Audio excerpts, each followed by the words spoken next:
I would expect that there will be a landslide for Prime Minister Abiy's party and the ruling Prosperity Party. So, I think it'll be a runaway success for Prime Minister Abiy. 547 seats, and there's something like 10,900 candidates, including 2,198 for parliamentary seats and the rest for regional councils. And people will certainly go out and vote. There's been a huge mobilization. There's been registration of people. It's been very successful. Across the country, people will go to vote.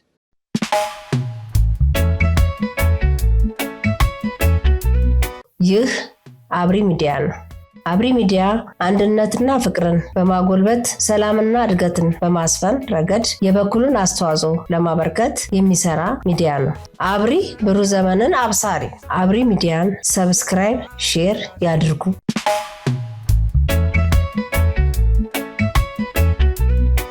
ሰላም ጤና ይስጥልኝ። አብሪ ሚዲያ አድማጭ ተመልካቾቻችን ሰላም።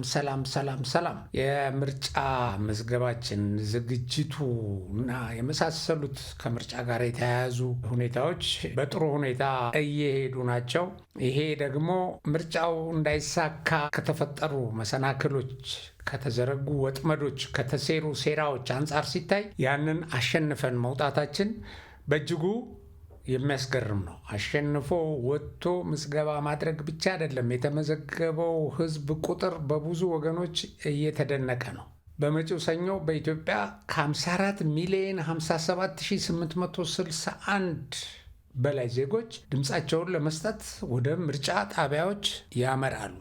ለመሆኑ ይሄ ምን እንደምታለው እንመለከታለን። ይሄ ቁጥር እጅግ በጣም ከፍተኛ ቁጥር ነው። ስለዚህ ፖለቲካዊ እንደምታው ምንድን ነው እንመለከታለን። ይህ ቁጥር የኢትዮጵያን የፖለቲካ ተሳትፎ ስፋትና ግዝፈት የሚያሳይ በዓለም አቀፍ መድረክም ትልቅ ትርጉም ያለው ክስተት ነው። ይህን ያህል ቁጥር ያለው መራጭ የተመዘገበው ደግሞ በተለያዩ አካባቢዎች ሁላችንም እንደምናውቀው ግጭቶች እየተካሄዱ በህዝቡ ላይ የተጠናከረ አመፅ ቀስቃሽ ፕሮፓጋንዳ እየተነዛበት፣ ማስፈራሪያ እየተሰነዘረበት መሆኑ የህዝቡን የስነ ልቦና ጥንካሬና የመሪዎቹን የማስተባበር ችሎታ የሚያሳይ ነው። ብራቮ የኢትዮጵያ ህዝብ! በዚህ ሁሉ ነውጥ፣ በዚህ ሁሉ ማስፈራሪያ፣ በዚህ ሁሉ መሬት አንቀጥቅጥ የአመፅ ጥሪ እና በዚህ ሁሉ ሴራ በየቦታው በሚለኮሱ ግጭቶች መካከል ይሄን ያህል ቁጥር ወጥተህ በመመዝገብህ ይሄ እጅግ አስደናቂ ተብሎለታል። በጣም የሚገርማችሁ ኢትዮጵያ ላይ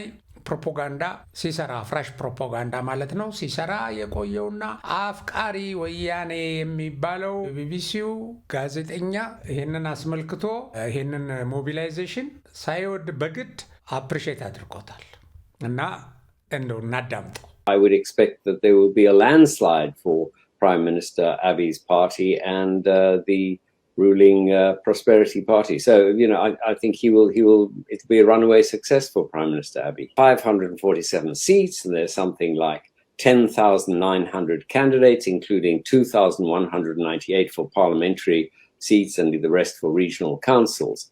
And people will certainly go out and vote.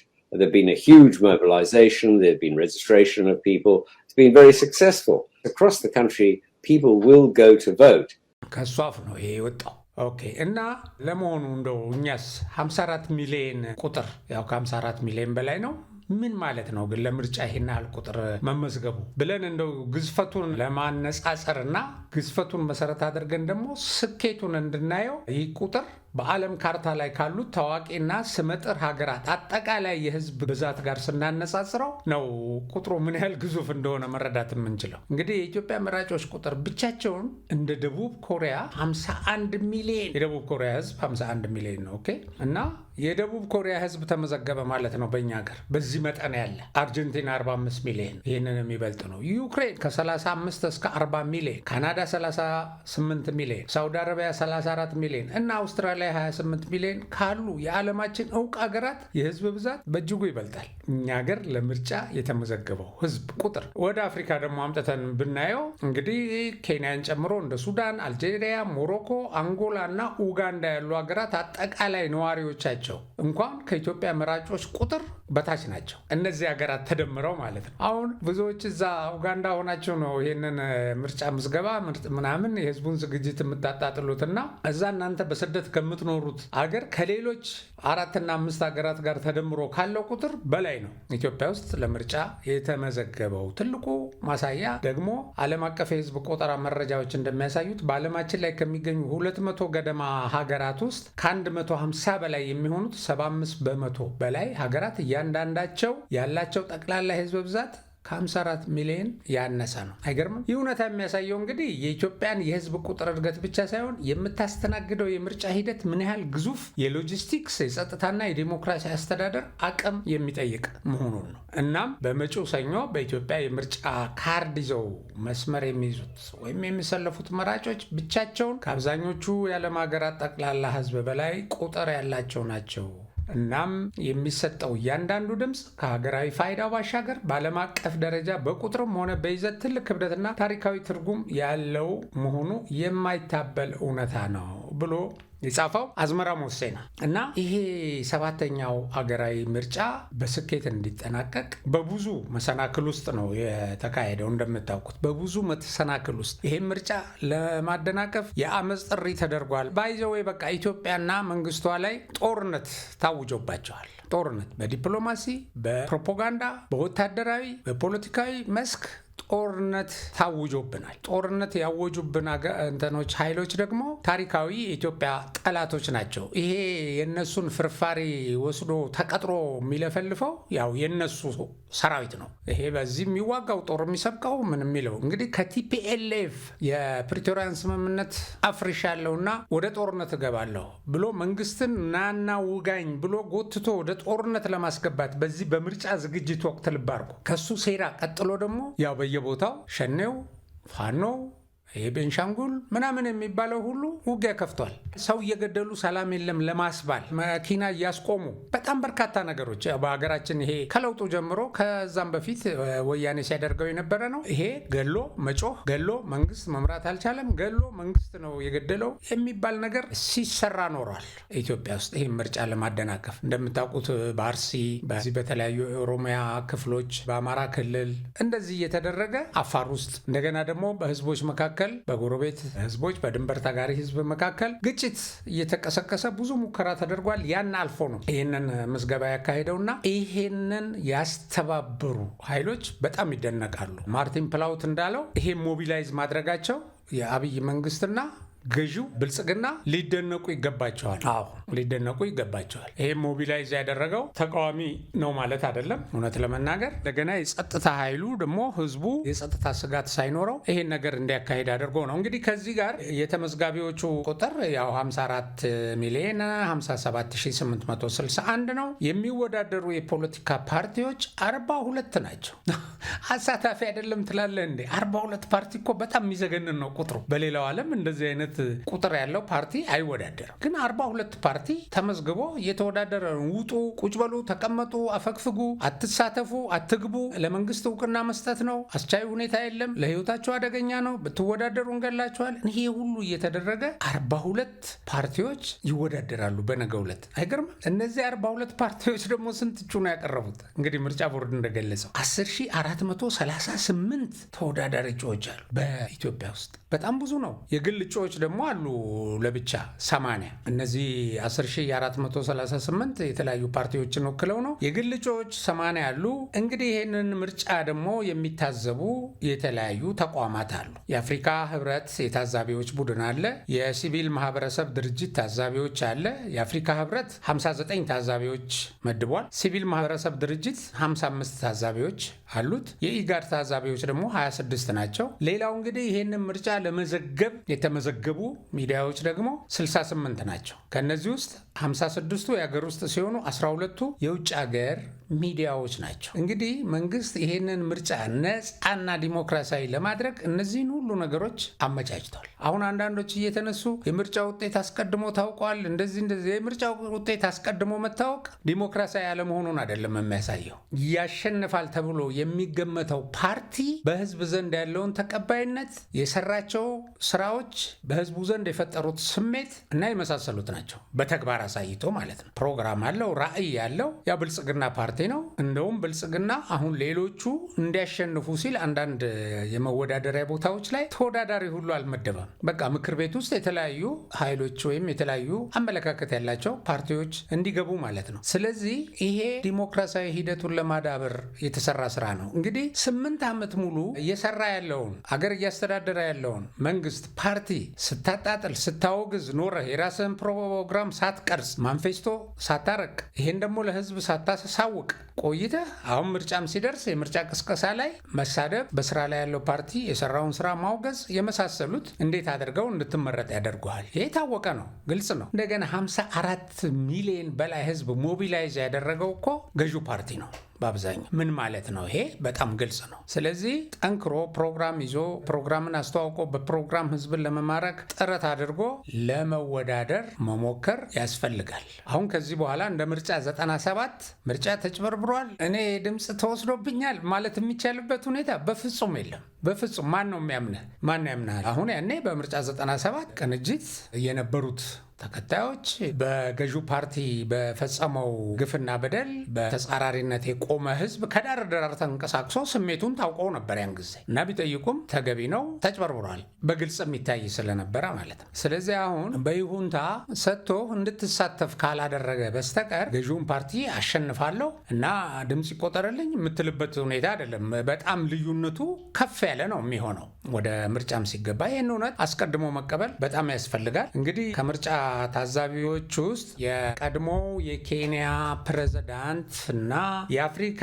ህብረት የምርጫ ታዛቢ ተልእኮ ሰብሳቢ የሆኑት ኡሁሩ ኬንያታም ይሄ ምርጫ የኢትዮጵያ ብቻ አይደለም፣ ይሄ ምርጫ አስፈላጊነቱ ለኢትዮጵያ ብቻ ሳይሆን ለመላው አፍሪካም አስፈላጊ ነው ብለውታል። ኢትዮጵያ በአፍሪካ ውስጥ ያላትን ተጽዕኖ ለመግለጽ ይሄን መግለጽ በሚያስችላቸው ቋንቋ ይሄንን ተናግረዋል። እስቲ እናዳምጣቸው። ኡሁሩ ኬንያታ Ethiopia is home to our continental organization, the African Union, and therefore the election here is important not just for Ethiopia but for the entire continent.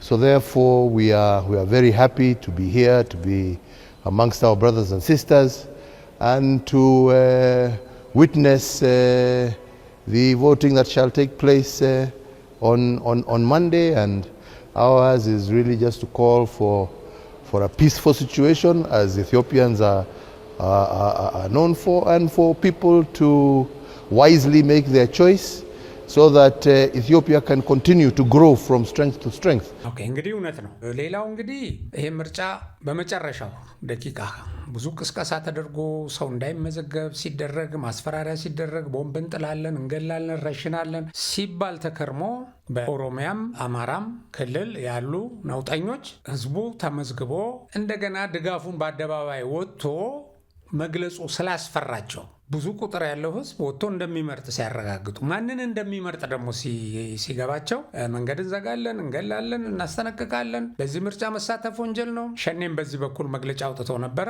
ፋኖም እንደዛ አውጥተው ነበረ። ነገር ግን የጸጥታ ግብረ ኃይሉ የሰጠውን መግለጫ ሰምተናል። በጣም ጠንካራ ዝግጅት አድርጌያለሁ፣ በክልልም በዚህ በማዕከልም በዋና ከተማውም በሌሎች አካባቢዎችም በቂ ዝግጅት አድርጌያለሁ፣ ምንም አይነት ምርጫ ሊያሰናክል የሚችል ሁኔታ አይፈጠርም ብሏል። የክልሉ የፖሊስ ኃይሎችም እንደዚሁ የኦሮሚያ ፖሊስ አዛዥ ጀነራል ዲሪባ መኮንን በሰጡትን መግለጫ ይህን ምርጫ ሊያደናቀፉ እንደሚንቀሳቀሱ የዚህ የኦላ ወይም የሸኔ ኃይሎች እናቅ ስለነበረ ቀደም ብለን ከወራት በፊት ዝግጅት አድርገን በየሚመሽጉበት ቦታ ሄደን በመምታት በመክበብ አቅማቸውን በማዳከም እና አደጋ ወደማይሆኑበት ደረጃ ላይ አድርሰናቸዋልና ምንም አይነት እነሱ ሊፈጥሩ የሚችሉት የጸጥታ ስጋት ስለሌለ ህዝቡ በሙሉ ኮንፊደንስ ነው ያሉት፣ በመተማመን መንፈስ ወጥቶ እንዲመርጥ ብለዋል። የአማራ ክልልም እንደዚሁ ነው ያለው። ከወሬ ያለፈ አይደለም ብሏል። በተጨባጭ ደግሞ በጣም የሚገርማችሁ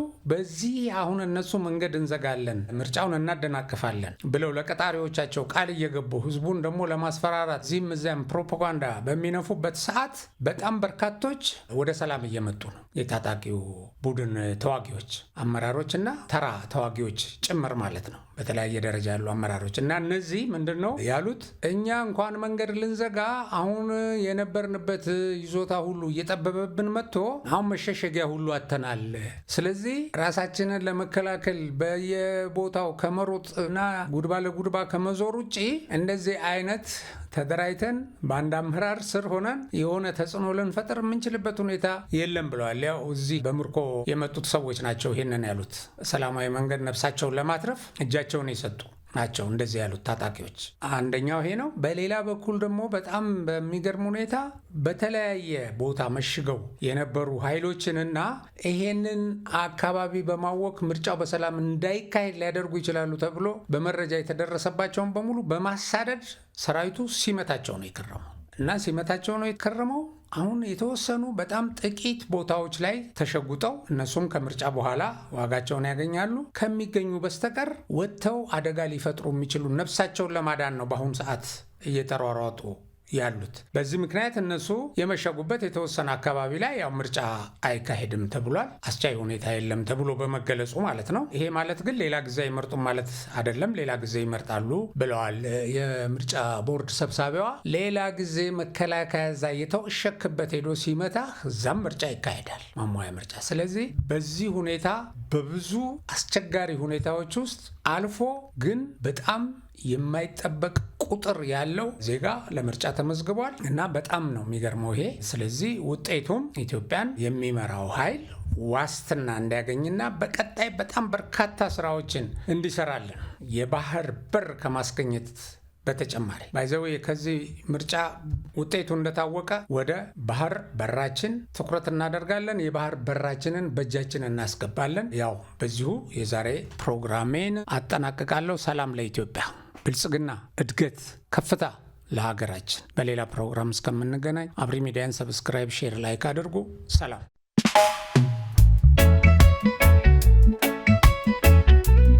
ይህ አብሪ ሚዲያ ነው።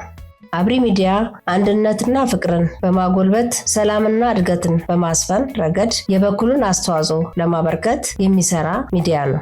አብሪ ብሩህ ዘመንን አብሳሪ። አብሪ ሚዲያን ሰብስክራይብ፣ ሼር ያድርጉ።